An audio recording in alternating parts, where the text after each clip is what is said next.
the wall to propel herself. And do you see the crater she just created? Like, we need to sign this girl up for the next martial arts tournament in DBZ. Like, I'm telling you, they could have used your help in the Tournament of Power, but they had Krillin there out of all people.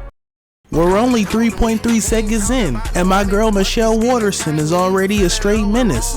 D1 Crash Out is out here swimming through traffic, but she eventually gets her kids to school. And when she turns around, she is greeted with her childhood friend, Yuki. And I ain't gonna lie, I'm trying to figure out why the animators want to go around and make her this bad. And Yuki wastes absolutely no time. She's ready to square up, ready to throw hands. She's like, you better prepare for this generational fade. And my girl Michelle is straight mean mugging. She's about to throw hands. You can see this stance right here. This is a stance of a D1 Crash Out. And then she pulls up and she's like, nah, I don't want to fight. I don't want to throw hands at all. Man, I'm dead. And she got her own kids over here like, I ain't know mom was soft. I ain't gonna lie, kinda sorry. And this whole episode, Yuki is straight up terrorizing Michelle Waterson any chance she has. She was literally out here destroying this car like she was in Street Fighters, and if I'm being completely honest, actions like that deserve the blick to be pulled out. And if that wasn't bad enough, she tries to hit on her husband. I'm talking legs wide open. Richards, do not fall for this trap. And I ain't gonna lie, the only way bro is folding is if she pull up with Queso's Waffle House order.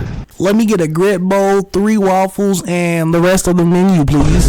And bro was already folding like the stage when Rod Wave was performing.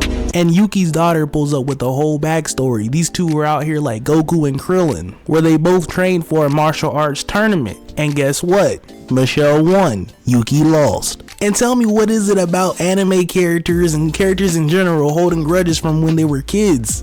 And Obito, aren't you pushing 50 still in love with a 15-year-old? I ain't gonna say it. Certified lover boy, certified pedestal. And Yuki threatens Michelle, saying, hey, I'm gonna take away your job in the whole house if you don't fight me. And I ain't gonna lie, now she's ready to scrap. And in the first 3 seconds, we can see the budget just went up. Michelle hits her with that, come here, I'm ready to throw hands. And Yuki runs at full speed, ready to throw the right hook. And they begin to exchange and block blows. And can we slow that down and reverse it?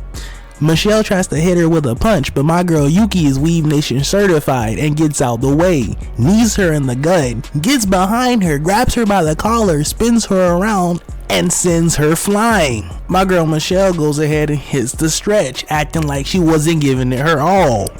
It was definitely your all.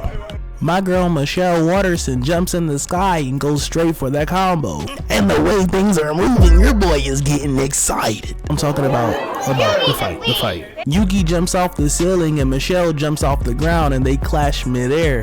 And keep in mind, their kids are watching, so you know they're fighting their hearts out. Yuki hits Michelle with a Broly special, then jumps in the air, literally trying to take off the entire cranium. My girl Yuki is like, I got more tricks in the bag. Then she tries to hit her with that Gojo purple. But you already know she is standing 10 toes down. Yuki is over here looking confused like she doesn't know what to do. Yuki is like, who trained you? Was it Mr. Miyagi?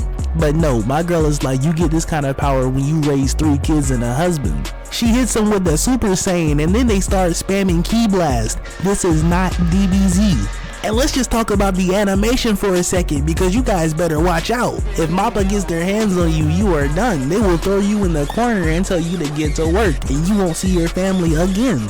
Yuki has no choice but to pull up in style and hits them with like 3 backflips midair, just to miss. Michelle uses the wall to propel herself, and do you see the crater she just created? Like, we need to sign this girl up for the next martial arts tournament in DBZ. Like, I'm telling you, they could have used your help in the Tournament of Power, but they had Krillin there out of all people. They hit each other with a final face-off, and this clash is insane. Like I said it before, you animators better watch out because Mappa is in down. My girl Yuki falls down to her knees, and I ain't gonna lie, you can see the sadness in her face because she just took an L twice. Do you see the way she is looking? Like, why is she even battering this art style? I don't get it. Whoever made the call in the animation studio, please hit me up. I need to have a conversation. My girl Michelle pulls up and she's like, hey, let's just put everything under the rug. Here's my hand, take it, let's move on, we can be friends. And she hit her with that look, friends? What do you mean, friends? And she tries to take off her entire cranium. The key blast hits the ceiling, which causes the debris to fall on top of the kids. And I ain't gonna lie, how are you struggling with the steel beam? After what I saw you two do, you should be able to give Goku and Vegeta a run for their money.